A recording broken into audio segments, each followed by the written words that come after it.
Okay, weird. So it starts out with like a normal wide human gait and then kind of goes side to side. You never see like the legs really moving in the shadow, right? Some encounters are so horrifying. People wish they never survived them. I was having a hard time breathing. Well, she took out her fingers and just kind of stood there. Because what they saw did not belong in this world. And somewhere, it is still out there. The glowing eyes. Mummified remains that vanished from evidence lockers. Plaster casts of footprints no animal on Earth should leave. Today you're going to see 10 real encounters with disgusting creatures nobody believed existed. Number 10. This one was caught on 2 separate cameras, 4 years apart in 2 different locations. November 2007, Fresno, California. A homeowner named Jose had set up a security camera outside his garage. His dogs kept barking at something in the yard at night, and he wanted to know what was triggering them. One morning, he checked the tape. At first, he thought he was watching a glitch. 2 pale shapes moving across the lawn. No torsos, any heads and arms, just legs. 2 figures that were nothing but pants, walking on their own across his front yard. About 3 feet tall, pale white, moving with a strange, floppy gait that was almost human, but completely wrong at the knees. He took it to a paranormal investigator. He uploaded it online, and it exploded. Skeptics immediately said the footage had to be faked. A puppet on sticks, a clever edit, someone's home video prank. Sci-Fi's show Fact or Faked, Paranormal Files, sent a team of investigators to Fresno to try and recreate it. They spent days on it, trying every technique they could think of. They could not reproduce what was on the tape. 4 years later, in March 2011, a trail camera in Yosemite Lakes Park, set up by park authorities to catch people damaging property at night, captured 2 more of them, different heights, walking across a lawn near the parking area just after midnight. Same creatures, same impossible silhouette. The History Channel show The Proof is out there featured the footage. Independent video analysts examined both clips side by side and confirmed the motion patterns matched, despite being 4 years apart on different cameras in different parts of California. Local Native American tribes from the Fresno region have stories going back generations about walking beings. Figures that crossed the land at night and were said to bring messages, or sometimes warnings. Those stories predate the 2007 footage by centuries. This is the Fresno Nightcrawler, and it is the one creature on this list that truly proves just because we don't believe in them doesn't mean they aren't out there. Number 9. This encounter is widely considered the most heart-wrenching and disgusting biological anomaly in history. In May 1996, in the remote village of Kaolinovi, Russia, a woman named Tamara Prosvirina found a tiny being in the grass. It was only 10 inches long. It had no ears, umbilical cord, and genitals. Its head was shaped like an unopened water lily bud, with large, bulging black eyes. Prosvirina, suffering from mental illness, took the creature home and treated it as her child, named it Aliochanka, the Russian word you'd use for a small child you love. She took care of it for several weeks. Then the ambulance came for her. Her condition had worsened, and she needed to be hospitalized. She tried to tell the medics about Aliochanka. They didn't listen. The creature was left alone in the house. By the time anyone returned, it had starved to death. Police recovered the mummified body. They filmed it. The footage shows a tiny curled shape with an elongated skull, hollow eye sockets, and skeletal fingers. Russian doctors examined it and said the most likely explanation was a premature human fetus with extreme congenital deformities, caused by radiation, but the lack of an umbilical cord, a biological necessity for any human birth, remains a terrifying mystery. The village sits just 30 miles from the site of the 1957 Mayak nuclear disaster, one of the worst radioactive accidents in human history. That was the official story. The problem is, the body disappeared. Somewhere between the morgue and the evidence locker, Aliochanka vanished. It has never been recovered. The file is still open. And Tamara Prosvirina was hit and killed by a car not long after she was discharged from the hospital. The driver was never identified. Was Aliochanka a tragic victim of radiation, or something that was never human to begin with? We may never know. Number 8. You have to understand something before this story starts. The two men at the center of it were blue-collar shipyard workers. One was 42, the other was 18, and it was his first day on the job. October 11th, 1973, Pascagoula, Mississippi. Charles Hickson and Calvin Parker finished their shift and went fishing on the west bank of the Pascagoula River. It was about 9 at night. They heard a buzzing sound behind them. When they turned, a football-shaped craft was hovering 3 feet above the ground. 3 figures floated out of it. They had wrinkled gray skin, bullet-shaped heads, carrot-like points where their noses and ears should have been. But the most disgusting detail? They had crab-like claws for hands. The creatures grabbed both men. Parker passed out immediately. Hickson stayed awake and remembered everything. He was floated inside the craft and examined by a massive mechanical eye that hovered over his body for what felt like hours. Then he was released on the riverbank. They drove straight to the Jackson County Sheriff's Department. The deputies didn't believe them. These 2 grown men, pale and shaking, telling a story about crab-handed aliens. So the sheriff tried something clever. He took their statement, then he left them alone in an interrogation room. And he turned on a hidden tape recorder. He wanted to catch them laughing about the lie. That's not what happened. The tape captured 2 terrified men, alone, continuing to talk to each other about what they had just experienced. Hickson said at one point, "I've never seen nothing like it in my whole life." Parker prayed out loud. Neither of them knew they were being recorded. That tape still exists. It's archived at the University of Southern Mississippi. You can listen to it today. The story went out on the Associated Press wire within 24 hours. Dr. J. Allen Hynek, the chief scientific advisor for the U.S. Air Force's UFO investigation program, Project Blue Book, flew in from California within 36 hours to interview both men personally. He later told reporters their experience was absolutely real. Calvin Parker later described a more feminine-looking creature that ran a finger down his throat and into his nasal cavity, causing him to choke in pain. Both men passed polygraph tests. The city of Pascagoula put up an official historical marker at the abduction site in 2019. This wasn't a story. It was a trauma captured on a secret police tape. Number 7.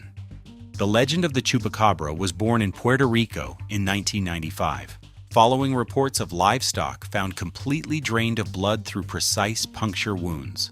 But in July 2007, the legend became a physical reality in Cuero, here, Texas. Phyllis Canyon was losing chickens, 28, one by one over several weeks in the summer of 2007, on her ranch outside the small town of Cuero, Texas, and every single one was drained of. She asked the neighbors to call her if they saw anything. She didn't get her answer until the phone rang one afternoon in July. A rancher down the road had just watched something get hit by a car on the highway. She drove out to the site. It wasn't anything Phyllis had ever seen before. 40 pounds, completely hairless. The skin was gray-blue and leathery, like elephant hide. The back legs were longer than the front legs, forcing the body into an unnatural hunched arch. The jaw was wrong. The upper jaw jutted out past the lower one, exposing the teeth. And the eyes were a cold, pale, steel blue. She took pictures. She had the body taxidermied. It's still in her living room today, stuffed, mounted. 17 years later, she'll show it to any journalist who asks. She sent DNA samples to 5 different universities. Wait until you hear the results from the 5 separate universities that tested its DNA. They discovered a genetic anomaly, a hybrid between a Mexican gray wolf and a coyote, 2 species that do not normally breed in the wild. While scientists argue that the disgusting appearance is the result of severe sarcoptic mange, a mite infestation that causes skin to thicken and turn blue, veterinarians still can't explain the behavior. Coyotes with mange don't systematically drain the blood from dozens of chickens. And a year later, in 2008, a local sheriff's deputy captured a second one on his dash cam. Proving this wasn't a one-time mutation, that dash cam footage was broadcast on national news. Over 60 documentaries have been filmed. None of them can explain why it looks like this.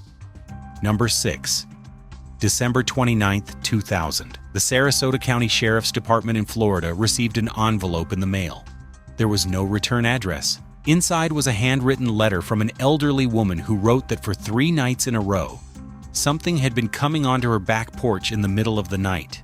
It was stealing apples that her daughter had brought down from up north. It made a deep whoomp noise, and it left behind a horrible smell. On the 3rd night, she aimed it at the saw palmetto bushes at the back edge of her yard, and she pressed the shutter twice through her kitchen window. 2 photographs fell out of that envelope. The first shows a 7-foot-tall creature crouched in the palmettos. Matted dark brown fur, an ape-like face, and 2 eyes catching the flash, glowing back at the camera like 2 bright red coins. The second photograph shows the same creature standing up, starting to move.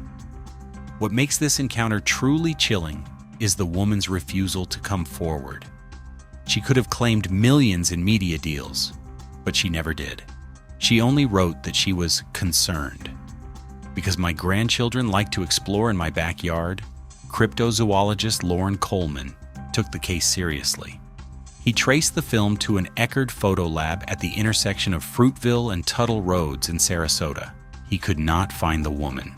25 years later, she has never come forward. No hoaxer has ever claimed responsibility. The photographs have been analyzed. He reanalyzed, scanned, compared, debated, and no one has ever proven them to be fake. Locals in the region have a name for what she photographed. They've been using it for decades. They call it the skunk ape. The U.S. National Park Service officially states it does not exist. Her photographs are still the clearest evidence anyone has ever produced that it does. Number 5. June 29, 1988, 2 in the morning. Christopher Davis was driving home from his shift at a fast food restaurant in Lee County, South Carolina. His tire blew out on a lonely road right beside Scape Ore Swamp. He pulled over and changed the tire, and then he heard heavy footsteps behind him. He turned around, 7 feet tall, wet, scaly green skin, 3-fingered clawed hands, and red eyes that caught his headlights and held them. It was running at him. Christopher dove into the car. He jammed the key in. Before he could slam it into drive, it jumped on the roof. He heard it up there. As he accelerated down the road, he could see the claws coming over the driver's side window. One of them caught the side mirror and ripped it off the frame. He was doing 40 miles per hour. It was still on the roof. He swerved. It finally came off and hit the pavement behind him. He drove straight to the sheriff. Sheriff Liston Truesdale inspected the car. The damage was real. Deep scratches in the metal roof. The side mirror torn clean off. Christopher passed a polygraph. 2 weeks later, a second car in the Browntown area was attacked overnight. Hood ornament ripped off. Chrome chewed. Clumps of reddish-brown hair left behind, and then came the footprints. 14 inches long, 3 toes. Pressed deep into the mud beside Scape Ore Swamp. The Lee County Sheriff's Department made plaster casts. Biologist Johnny Evans at the South Carolina Marine Resources Department examined them and said, "They didn't match any known animal. Skeptics say it might have been a bear, but can a bear keep pace with a car at 40 miles per hour?" Davis lived with the memory of those red eyes until the day he... And the Scape Ore Swamp remains a place locals avoid after the sun goes down. Number 4. Sometimes the creature isn't out in a swamp, it's on your porch. April 25, 1973, Enfield, Illinois, 9:30 at night. Henry McDaniel heard something scratching at his front door. He thought maybe it was a stray dog or a raccoon. He walked over and opened it. Standing on his porch was something that had 3 legs, 2 short arms ended in claws, and 2 pink glowing eyes the size of flashlights were staring up at him from about 4 feet off the ground. Henry slammed the door and grabbed his .22 pistol from the dresser. He opened the door a second time and fired 4 shots at the creature at point-blank range. It hissed like a wildcat. Then it turned and cleared 50 feet, gone. What makes this case real, what lifts it out of folklore and puts it into something you cannot dismiss, is what the Illinois State Police found when they arrived. Scratch marks on the siding of the house, footprints in the soft dirt of the yard, and Henry wasn't the only witness that night. Earlier the same evening, a 10-year-old boy named Greg Garrett had been playing in his yard. Something ran at him. He made it inside the house. His tennis shoes came back shredded, strips of canvas hanging off the soles like they'd been caught on something with teeth. The most chilling evidence? Rick Rainbow, a radio news director, later captured an eerie shriek on a tape recorder near an abandoned house in the area. No known vertebrate on Earth walks on 3 legs. Was this a mutation, a crawler from the Midwest woods, or, as Henry McDaniel himself said, something not from this planet? The case was never officially closed. It was never officially explained. And nothing in the known zoology of North America has 3 legs. Number 3. 3 young women were walking a quiet beach on Long Island, New York, looking for a place to sit and enjoy the summer afternoon. It was July 12th, 2008. Ditch Plains Beach, a popular spot. Nothing unusual about the day. Then they saw it. Lying in the sand was a body, hairless, bloated, skin stretched tight and gray. The face had a beak, like something between a dog and a bird. The front legs ended in what looked almost like human fingers, bent and clawed. Jenna Hewitt took out her camera and photographed it. That photograph went around the world in 48 hours. A BC, National Geographic, Newsday. Every major outlet picked it up. Scientists at Stony Brook University examined the image and couldn't agree on what they were looking at. And here's where the story turns. 10 miles offshore from that beach sits Plum Island Animal Disease Center, a federal research facility, classified. The kind of place the government doesn't talk about. People online immediately started asking the question, did something escape? Cryptozoologist Loren Coleman flew to New York to examine the body himself. But here's the chilling part. By the time he arrived, the body was gone. Someone had taken it. A local resident claimed a guy took it into the woods behind his house, and it was never seen again. Was it a common animal, transformed by the sea, or an escapee from Building 257? The beach is still there, the facility is still active, but the monster, it's gone. Number 2. This one is different. Most of these encounters, the witness runs. The witness takes a photograph and never sees the creature again. This one ends with the creature. September 2009, Cerro Azul, Panama. A group of 4 teenagers was playing near a creek at the base of a hill. There was a cave nearby. Locals had always said something lived in it. The kids never paid attention until something came out. They described it afterward. Pale, rubbery, completely hairless, long spindly arms, a humanoid torso, a snub nose. It stood upright at the mouth of the cave and moved toward them. They panicked and they attacked. They grabbed rocks, sticks, and beat the creature until it stopped moving. Then they picked up the body and threw it into the pool of water at the base of the hill. And then they took pictures. Those pictures ended up at a Panamanian television station called Telemetro. Within 48 hours, they were on every news website in the world. Viewers compared the body to Gollum from Lord of the Rings. Others said it looked like the dead body of a gray alien. The National Environmental Authority of Panama, ANAM, performed an official necropsy. Their conclusion, it was a male brown-throated sloth that had been dead in the water for approximately 2 days. The underwater decomposition had caused the fur to fall off, the body to bloat, and the features to distort into something unrecognizable. That's the official answer. The teenagers never accepted it. They said the creature came out of the cave standing upright. They said it moved toward them with intent. They've never changed their story. And the cave where it came from is still there, right outside Cerro Azul. Number 1. August 2006, Sakhalin Island in the Russian Far East, a long, cold strip of land that sits between Japan and the Siberian coast. Fishermen on the shore of the Strait of Tartary found something washed up in the surf.